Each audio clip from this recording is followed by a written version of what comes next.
أعوذ بالله من الشيطان الرجيم بسم الله الرحمن الرحيم বাংলাদেশের স্বাধীনতার সার্বভৌমত্বের তন্ত্র রক্ষার তন্ত্র কাফেরা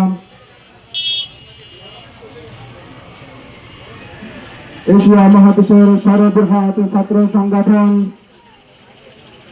বাংলাদেশের তরুণদের পথহারা তরুণ ছাত্র সমাজের একমাত্র মুক্তির ঠিকানা শহীদ কাফেলা বাংলাদেশ ইসলামী ছাত্র শিবির মোরেলগঞ্জ উপজেলা দক্ষিণ শাখা কর্তৃক আয়োজিত আজকের এই জুলাইয়ের গণহত্যাকারীদের ফাঁসির দাবিতে বিচারের দাবিতে আজকের বিক্ষোভ মিছিল এবং পরবর্তী সমাবেশে উপস্থিত আছেন শহীদ কাফেলা বাংলাদেশ ইসলামী ছাত্র শিবির মোরেলগঞ্জ উপজেলা দক্ষিণ শাখার সংগ্রামী সভাপতি আমার সুরেশ বাঘাই ছাত্র নেতা মাহাদি মিরাজ উপস্থিত আছেন বাংলাদেশ জামাত ইসলামী যুব বিভাগের বর্ষা হজরতপুর ইউনিয়নের সম্মানিত সেক্রেটারি যুব নেতা মিজানুর রহমান উপস্থিত মিশনদার ইউনিয়ন যুব বিভাগের সম্মানিত সেক্রেটারি যুব নেতা হাসানুল বান্না উপস্থিত ইসলামী ছাত্র শিবির মোরেলগঞ্জ কলেজ শাখার সাবেক সংগ্রামী সভাপতি সাবেক ছাত্র নেতা ভাই মেহেদী হাসান নিয়াজ উপস্থিত আমার সামনে বাংলাদেশ ইসলামী ছাত্র শিবিরের বিভিন্ন পর্যায়ের নেতা কর্মী উপস্থিত প্রশাসনের ভাইরান সাংবাদিক বন্ধুগণ প্রিয় মোরেলগঞ্জবাসী আসসালামু আলাইকুম ওয়া রাহমাতুল্লাহি ওয়া বারাকাতুহু। সংগ্রামী উপস্থিতি আলোচনা দুজন ভাই বক্তব্য রেখেছেন, মূল কথা চলে এসেছেন। সমগ্র মিছিল দেওয়ার পরে রোদ্র আপনাদের কষ্ট দিতে চাই না, সংক্ষিপ্ত কথা বলি আমার কথা শেষ করবেন। সংগ্রামী উপস্থিতি আলোচনায় শুরুতে আমি স্মরণ করতে চাই সকল মুজাহিদদেরকে যারা তাদের বুকে তাদের রক্তের বিনিময়ে যাদের রক্তের বিনিময়ে সেই জুলাইয়ের আন্দোলনে 5 আগস্ট গণঅভ্যুত্থানের মধ্য দিয়ে বাংলাদেশকে একটি স্বৈরাচার মুক্ত বাংলাদেশ উপহার দিয়েছেন। সে সকল শহীদ ভাইদের আত্মার মাগফিরাত কামনা করছি।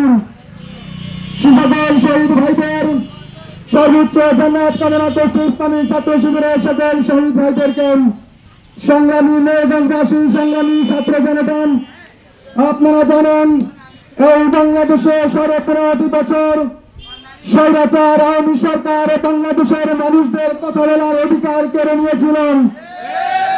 বাংলার মানুষদের তাদের ভোটের অধিকার পর্যন্ত কেড়ে নিয়েছিলেন।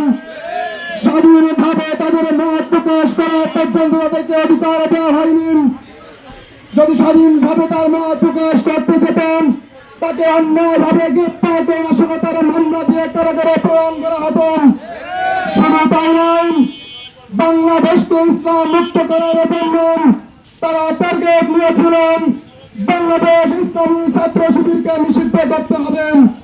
ইসলামী ছাত্র শিবিরকে 15.5 বছর অত্যাচার নির্যাতন স্টিমরোলার চালিয়ে তারা ক্ষান্ত হননি। শেষ পর্যায়ে এসে তারা ইসলামী ছাত্র শিবিরকে নিষিদ্ধ করেছিলেন। সংগ্রামী উপস্থিতি আল্লাহ রাব্বুল আলামিন সর্বোত্তম পরিকল্পনাকারী 5 আগস্ট 4 আগস্ট তারা ইসলামী ছাত্র শিবিরকে নিষিদ্ধ করেছিলেন। 5 আগস্ট গণঅভ্যুত্থানের মধ্য দিয়ে স্বাধীন হওয়ার পরে আজকের সেই সরকার সে বাংলাদেশ সন্ত্রাসী ছাত্র সংগঠন বাংলাদেশ ছাত্রলীগকে নিষিদ্ধ করেছেন। সংগ্রামী উপস্থিতি এই নিষিদ্ধের পরিকল্পন অন্তর্বর্তীকালীন সরকারের পরিকল্পন নয়, এই পরিকল্পন 16 কোটি মানুষের হৃদয়ের পরিকল্পন।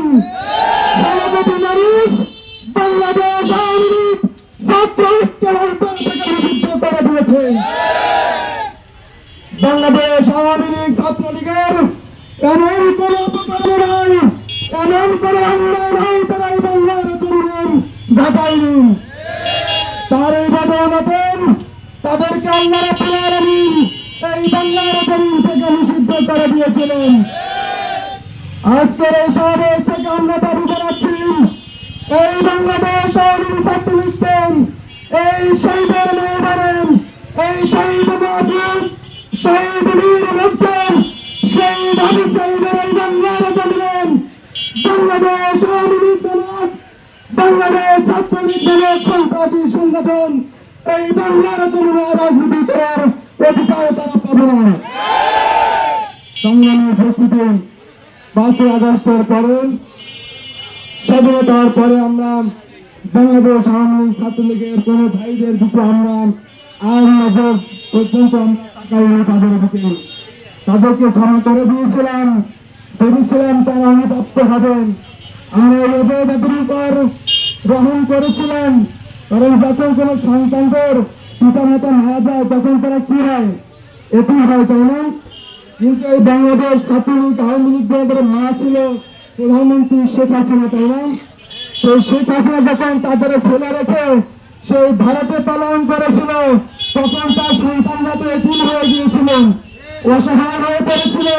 তাই তাদেরকে আমরা ক্ষমা করে দিয়েছিলাম যে তারা হয়তো বা অনুতপ্ত হবে, অনুতপ্ত হৃদয়ে তারা ক্ষমা চাবেন, তার নিজেদেরকে পরিশুদ্ধ করার জন্য চেষ্টা করবেন।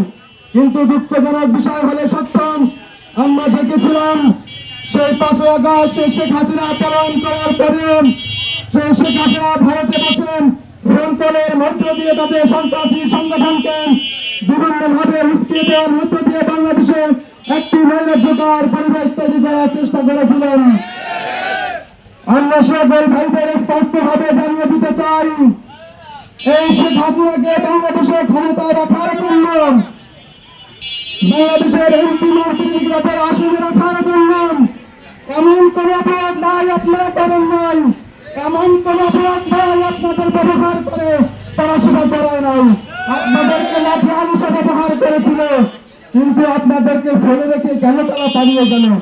একটু আমি ভাবছেন ভাই, আপনারা চিন্তা করবেন যে তাদের জন্য আপনারা এত কিছু করলেন, এত মানুষের উপরে জুলুম করলেন, অত্যাচার করলেন, যার জন্য করলেন সে আপনাদেরকে ফেলে রেখে চলে গেল, অথচ আবারও সাহসে ইসলামীতে আপনারা আবার নৈরাজ্যিকার পরিবেশ তৈরি করতে চাচ্ছেন।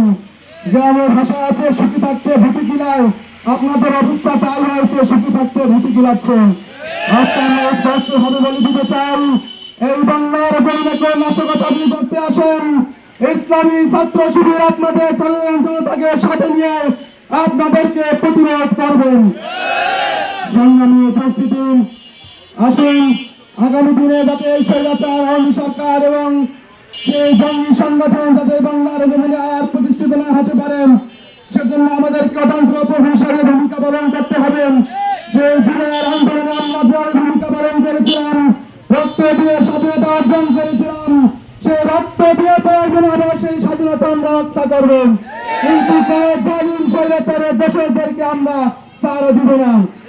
সংগ্রামী উপস্থিতি, তাই আসল ইসলামী ছাত্র শিবির প্রত্যেকটা গ্রাম মহল্লায় সংগঠনকে শক্তিশালী করার মধ্য দিয়ে বাংলাদেশকে একটি দুর্নীতি মুক্ত, জুলুম সন্ত্রাস মুক্ত বাংলাদেশ গড়ার জন্য, শিক্ষাঙ্গন ভূমিকা একটি সুন্দর শিক্ষা পরিবেশ গড়ে তোলার জন্য ইসলামী ছাত্র শিবির অতন্ত্র প্রহরী হিসাবে ভূমিকা পালন করবেন। এই লক্ষ্য আহ্বান জানিয়ে আমি আমার বক্তব্য এখানে শেষ করছি। আল্লাহ হাফেজ। বাংলাদেশ জিন্দাবাদ। বাংলাদেশ ইসলামী